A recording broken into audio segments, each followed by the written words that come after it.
Eccoci di nuovo a Mondo Musica, siamo con Antonio Selmo, ideatore di una novità che secondo me farà parlare. Ci può spiegare di cosa si tratta? Sì, allora si tratta di un sistema di amplificazione per strumenti acustici che sfrutta la possibilità di percepire le vibrazioni della tavola armonica dello strumento mediante un sensore che è un sensore di tipo accelerometrico. È un sensore che viene praticamente appoggiato alla tavola armonica, viene attaccato con un adesivo molto semplice. Questo sensore segue le vibrazioni della tavola armonica, attraverso un'opportuna sezione elettronica trasforma queste vibrazioni in un segnale elettrico e quindi ecco che il segnale elettrico che noi otteniamo praticamente segue le vibrazioni e quindi il suono prodotto dalla tavola armonica dello strumento. Quindi nulla a che vedere con un microfono, no, onde nulla, sonore? no, nulla a che vedere con un microfono, perché praticamente non viene percepita l'informazione acustica di tipo aereo, sì, ma viene percepita l'informazione acustica di tipo vibrazionale.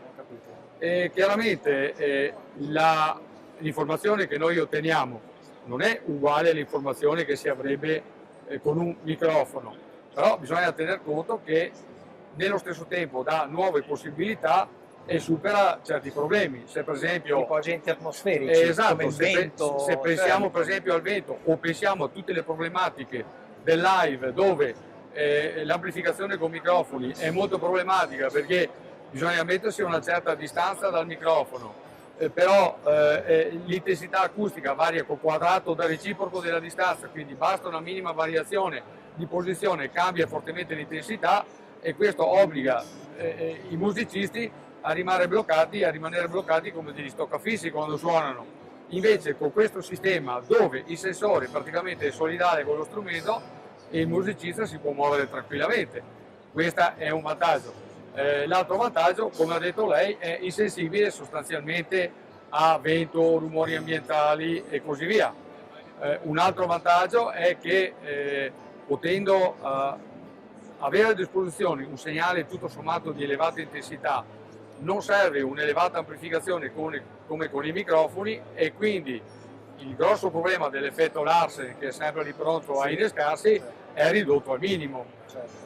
L'altro aspetto è che fornisce delle informazioni acustiche diverse dal solito, quindi se nel live è una cosa quasi obbligatoria per evitare tutti i problemi del microfono, può essere vantaggiosamente usato anche in una sala di registrazione per creare delle nuove sonorità, combinando il suono che viene percepito dal microfono, quindi il suono aereo, con il suono della tavola armonica.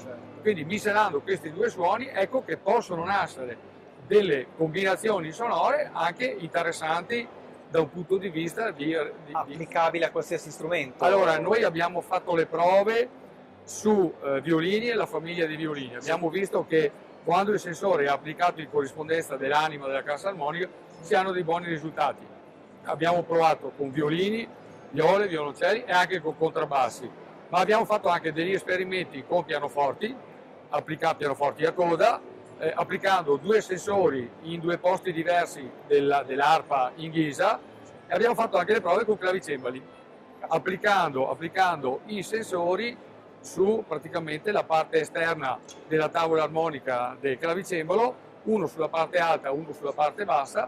Miscelando i due segnali si sono ottenuti dei suoni molto interessanti che nel caso dei soli sensori accelerometrici sono molto verosimili, ma non chiaramente corrispondenti a quelli del suono aereo. Combinando questi suoni con quelli dei microfoni si crea veramente un'informazione sonora a tutto tondo, a 360 gradi, perché si ha la percezione aerea ma anche una percezione che altrimenti non si avrebbe, senza tener conto che questo tipo di sensore può essere applicato a qualsiasi cosa che vibra. Quindi se qualsiasi oggetto può diventare uno strumento musicale, qualsiasi oggetto può diventare uno strumento musicale, e ci fermiamo qua. Okay. Però come e quando nasce questa ricerca? Allora, questa ricerca nasce oltre una decina d'anni fa. quando c'è abbiamo... un progetto C'è dietro, un lavoro, c'è un lavoro progetto dietro che io ho sviluppato con il liutaio Roberto Fontanot ed era nato inizialmente per amplificare solamente le chitarre. Poi, visto che con il solo sensore piezoelettrico sotto il ponte c'erano comunque dei limiti, abbiamo pensato di giocare con i sensori combinati. Poi io, lavorando nell'ambito della misuristica industriale, ho detto: ma perché non metto in piedi qualcosa che sia effettivamente un sensore di un'accelerazione che viene da qualsiasi oggetto?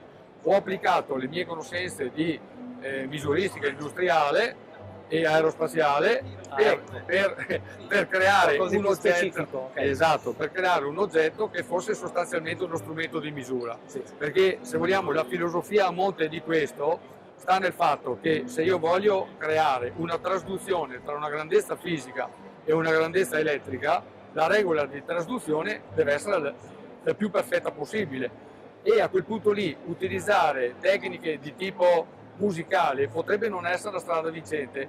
La strada vincente è usare tecniche misuristiche, cioè realizzare un'apparecchiatura che deve avere determinate caratteristiche come se fosse in realtà uno strumento di misura fisico e non uno strumento musicale.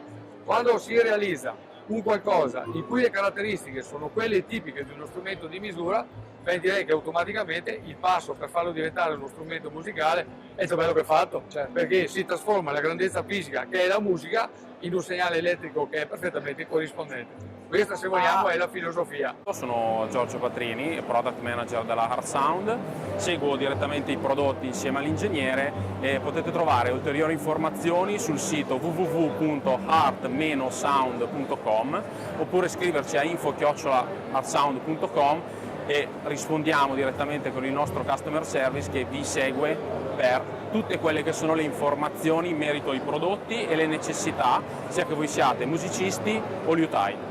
Perfetto. Grazie Giorgio. Grazie a voi.